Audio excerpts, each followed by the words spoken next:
Greetings, Phillies and Denticles. 'Tis I, Pure Note, and today I'm going to be reading to you a story that was published by Jed Howitzer, but not written by Jed Howitzer.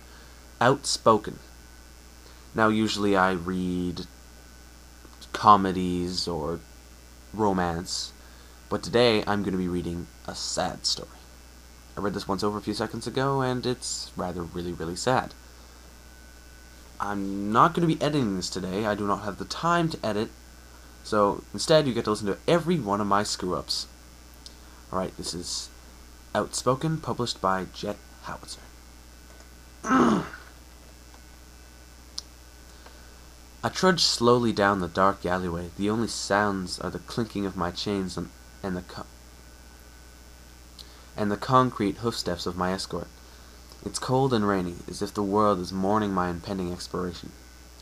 I only hope that the priest in the chapel is right. I hope that I'm tried fairly at those pearly gates for the unjust crimes I have committed. I am brought to the dining hall for my final meal. As per my request, the entree is fully loaded salad with a corn muffin on the side. I take my place at the head of the 12 o'clock table. It is only my escort and I in the hall. All the other prisoners have long since retired for the night. Too bad for them, because this mouth-watering smell of a salad. Because from this mouth-watering smell of the salad, I can only tell my meal is going to be delicious. I was right about the salad. Upon finishing the last dressing-covered bit, I gave a satisfied belch, deciding that my stomach could withstand a bit more food. I dig into the corn muffin. Its sweet taste and flaky texture is more than a match for the tender salad. I finished the meal with a simple glass of water to cleanse my mouth of any scraps of food. I fold my napkin and place it on the plate. I tell my guard to give my regards to the chef. He silently nods before chaperoning me to the execution wing of the prison. Although the walk is short, it seems to take eons. I'm able to pick out which prayer each of the death row inmates are saying before passing by their cells, their mouths moving in the forms of Celeste and Luna. I wonder if they'll be attending. After all, I did question the rule. I wouldn't be surprised if they showed up for the execution. After a few minutes more of silent deliberation about my actions and the whereabouts of the equestrian royals, I arrive at the place of my final moments. The room is small, no bigger than 10 feet by 10 feet. In the middle is a wooden chair with a battery pack and a helmet of sorts. The executioner leads me into the strangely comfortable chair and hooks me up to it, as if I were taking another lie detector test. After hooking me up to all the heart monitors, blood pressure readers, and Celeste knows what else, he lowered the helmet onto my head. The last step he takes is pulling a cord on the far side of the room. I brace myself for the impending shock, but it never came.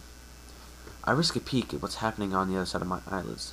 I met with a window to the other room, with the 2 equestrian rulers and 7 other ponies residing in it, all but one of whom are staring at me with an expression of contempt that would turn discord to ash.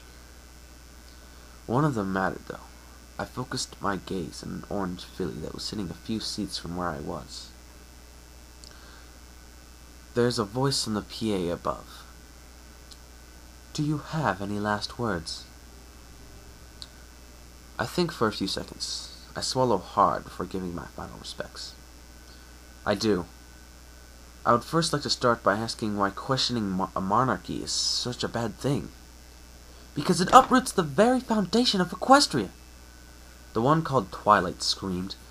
"It questions our daily lives." "But by what authority do they rule?" "They race the sun and the moon. Did you not learn this as a foal?" The marshmallow-white unicorn is next to speak. "Yes, but do you not pay attention to the heartwarming Eve performances? They say that long ago unicorns, not alicorns, specifically, raised the sun and the moon." "Those are just stories." "As were the elements of harmony. As was the sonic rainbow.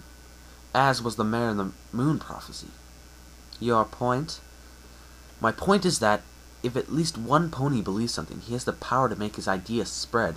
And trust me, I have spread my idea. In every direction, ponies and all other intelligent life will know your lies. Hope that you are Hope that you are listening, because there will be blood, and it has to go, but to your hooves. It is time. It's time, Celestia said into the PA. Then the executioner turns this contraption I reside in. At first, all there's a soft whirring, a switch flipped later, though I could feel time slow as a tingling sensation coursed through my head, starting at the outside and working its way into my brain.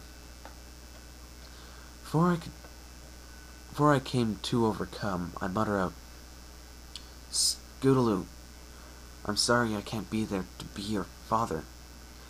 I only hope that you don't see me as a criminal, rather as your father. I don't ask for you to follow in my footsteps, rather, I wish that you live a normal fullhood. I want you to make friends that make you happy." I stopped feeling my mouth, and I could no longer speak. My face begins to grow more difficult to move, and I had a hard time focusing on the onlookers in the other room.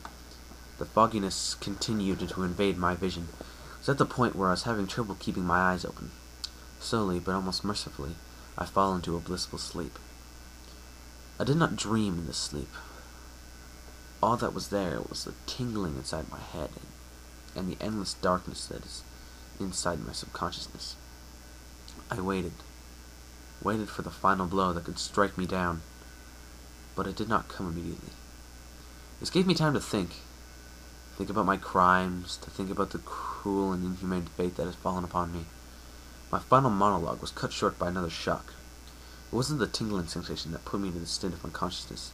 It felt as if death himself had thrusted a spear through my heart. The pain spread from the wound to the point where it felt my very skeleton was made of molten slag, burning my insides. Then it all stopped. There was no pain, no second thoughts, no remorse. I felt at peace, like a kid in its mother's warmth. All that was there was the feeling of defying gravity. Then there was a soft singing and a glow coming from the gates above me.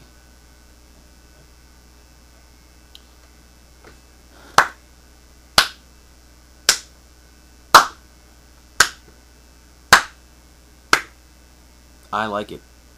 That shit, I like that shit. That was great. Man, I just don't have anything to say, but... Well, one, that's pretty messed up. Two, freaking fantastic. Very emotional. Alright. Now, this is going to be unedited, just so you know. So, you're going to hear me screw up saying unedited. How about that? Thank you, Fillies and Gentlecolts, for listening to Peer Note. Cheers.